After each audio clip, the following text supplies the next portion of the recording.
And I'm pleased to say Conservative mayoral candidate Boris Johnson joins me here. A very good evening to you. Shall we begin with the congestion charge? Because there are just over 100 days, as we heard, until the election. You say in your policy the congestion charge must be reformed. That's such an easy word to use, but what does it actually mean? Well, for instance, I don't think the Western Extension is working very well. It's delivering huge numbers of cars into the central charge zone, and I think probably we should get rid of it. So you'll scrap the extension, or you'll scrap the congestion charge? The Western Extension I'm talking about. And as for the congestion charge itself, if you look at what's happened in central London, in the central zone, we've had a 15% increase in congestion this year on last year. It is not delivering the cuts in congestion that it promised to do. And I think we need to have a fairer system, a system that makes use of better technology, and a system that doesn't penalise people who just nip in and out, while some people pay exactly the same for going in 8 or 9 times during the day. We're now in that time where we need to understand what making it fairer means. When you say not penalise people who are just nipping into the congestion charge, how will you actually do that? Well, Riz, you're going to have to wait a little bit longer to see exactly what we bring forward on the congestion charge. There's only 100 days to go. I know, but I think the Londoners will be very, very interested to see what we're going to do on that.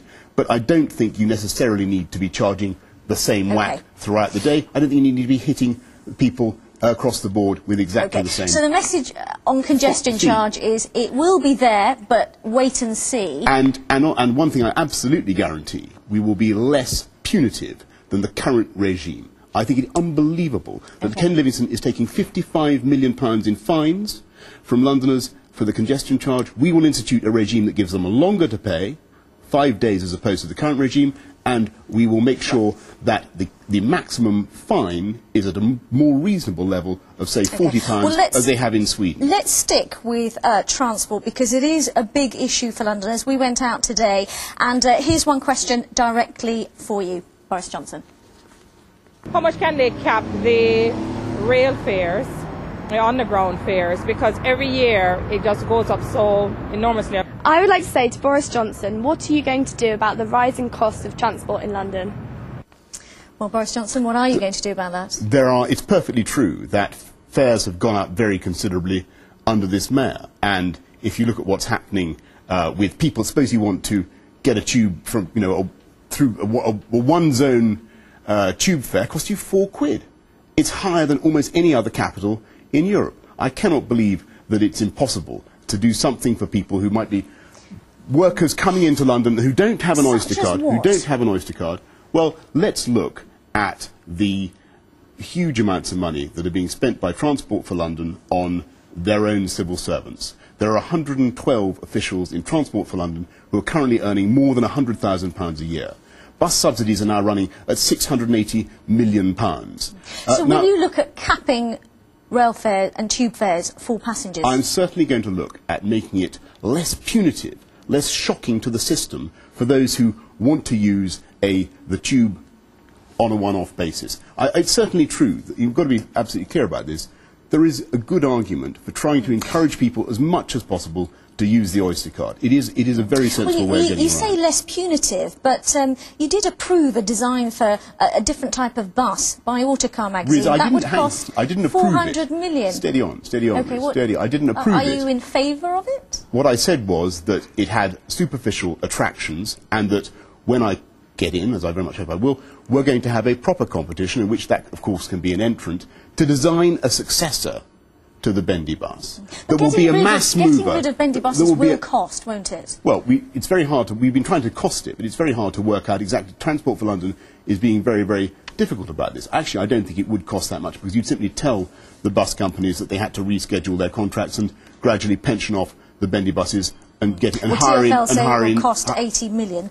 Hire in new... Well, they also say that we'd have to have conductors for the whole new fleet, and that's not true. So I do think there are plenty of people in TfL, plenty of bus enthusiasts like me, who are looking forward to a wonderful new successor to the bendy bus, and I do think they want a new route master. Boris Johnson, we've got so many people who want to ask you so many questions. Let's move on to another big issue that Londoners want answers to. Just listen to this. Well, how would they solve the crime problems that are going on, I suppose? Yeah, just throughout, no matter what it is, I suppose, at local level and across the whole of London.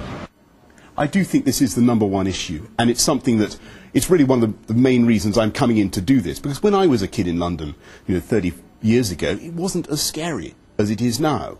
And irrespective of the figures that you can produce showing that vehicle crime has gone down, or whatever it happens to be, people don't feel as safe. What I want to do, particularly on the knife crime and the gun crime with the young kids, which is the thing we've seen particularly in the last year, I want to have CCTV on the buses, a live trial of CCTV, so that the police can see when there are violent affray is something they need to get to. I want to have handheld scanners so that people can tell at a distance whether someone's carrying a knife or another offensive weapon, and you don't have to go to the hassle of stopping and searching them, which causes such confusion and information. It's important to hear all of these ideas.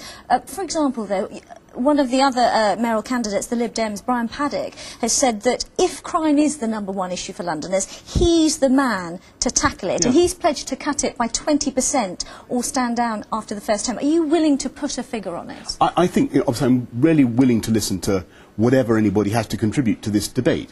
But I have to say, I don't think any particular purpose is served by having another target and another statistic. What people want is to feel that their streets, their buses, their station platforms are more secure. And there's a very good social and economic reason for that, irrespective of the feeling of safety. So, Boris Johnson, are you saying that as mayor, regardless of the stats and what the stats say about crime, as mayor, should you care more about facts and stats or about people's feelings and how they feel on the street? I think what you need to do is make the buses, the streets, the station platforms much, much safer. And I think a lot of people, statistics are very important, but a lot of people feel that they're not reporting crime at the moment. I think there's an epidemic in London of unreported crime because people feel that it won't make any difference because the police will be too busy to respond. And so lots of minor burglaries, minor thefts, things like that are just not getting reported. I want everybody's crime to matter. I want to recriminalise offences that are now just taken as run-of-the-mill. Can you understand that a lot of people who watch the programme feel that you don't give specific policies and numbers? What they feel is, they feel that you're kind of I've just given you 2 specific policies to deal with gang crime and knife crime. And above all, what I want to do is get more police out on the streets, and you can do that by getting the PCSOs into the back room to do some of the things that the police are currently doing. Even though police numbers are at a record high at the moment? Well, it depends on how you read the statistics. Those are Metropolitan Police figures. In terms of full-time operatives, they are down this year 259 on last year, in terms of full-time operatives. And I defy you to correct me on that. I could correct you. I wish we had the time, actually. I happen to know I'm right. But the important thing is that we can do better. And if you look at what happened in New York, where they got a much higher proportion of their operatives out on the street, we can do better. We will pick up on those metropolitan figures. Are you bringing me to a halt here? I'm afraid I have to. We must come back to this. This is the crucial issue for Londoners. We're going to hear a lot more from you in the weeks and months to come. I do hope so. Riz, it's been a pleasure. Boris Johnson, many thanks for your time. Thank you.